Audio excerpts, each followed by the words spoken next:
non poteva esserci ritorno migliore per Busto Arsizio davanti al proprio pubblico. 3-0 rifilato a Chieri e primi 3 punti messi in cascina dopo la partenza falsa di settimana scorsa. Il pubblico del Palla Yamamai festeggia il primo successo dell'era Lavarini al termine di una prestazione davvero convincente. Si arrende invece una Chieri che lascia Busto con la consapevolezza di poter fare di meglio, ma anche di aver fronteggiato un banco di prova utile per tararsi. Non ci sono grosse variazioni nei sestetti. Busto ripresenta la rodata diagonale Orro Herboz, con Berti e Bonifacio al centro e Gennari in banda insieme a Bizi. Le bianco-blu rispondono con l'ex Grobelne in diagonale con Bosio, Mazzaro e Rozen al centro e Perrinelli e Guerra laterali. L'approccio alla gara delle ragazze di Bregoli è pessimo. Punti regalati con tanti errori e testa mai in partita, o almeno mai a sufficienza da poter rispondere alle sortite locali. 2 turni in battuta di Capitan Gennari poi seminano il panico e la sola Perrinelli sembra in grado di mettere giù il pallone. Le farfalle invece volano, giocano a memoria e offrono un bel volley. Orro coinvolge parecchio le centrali, lo testimonia la gara da applausi di Beatrice Berti. A fine gara MVP del match è capace di chiudere con 11 punti, di cui 4 muri e attaccando col 75%.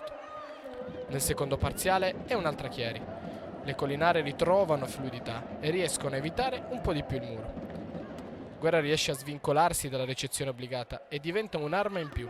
Eppure Bosio non varia abbastanza nelle scelte e, stranezza per lei, non riesce a coinvolgere le centrali nella fase offensiva.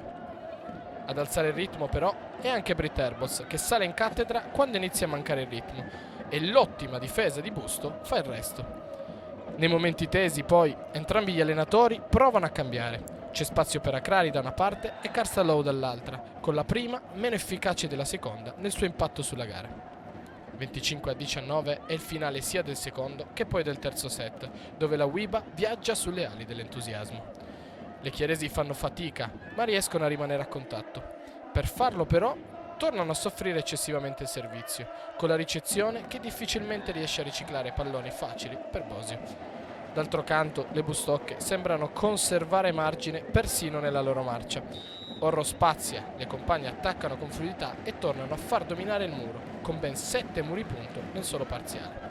Gli ultimi 2, che sono anche gli ultimi 2 punti, li stampa guarda caso Beaberti, suggellando un successo in fondo mai in discussione. 3 punti per la fluidità, per la fiducia e per ritrovare la spinta per la Unity Work, che ora dovrà mantenere il livello di intensità. La Reale Mutua Fenera invece aspetta di tornare al proprio palazzetto per fare quadrato e ripartire dagli aspetti positivi, magari già nell'amichevole test di giovedì.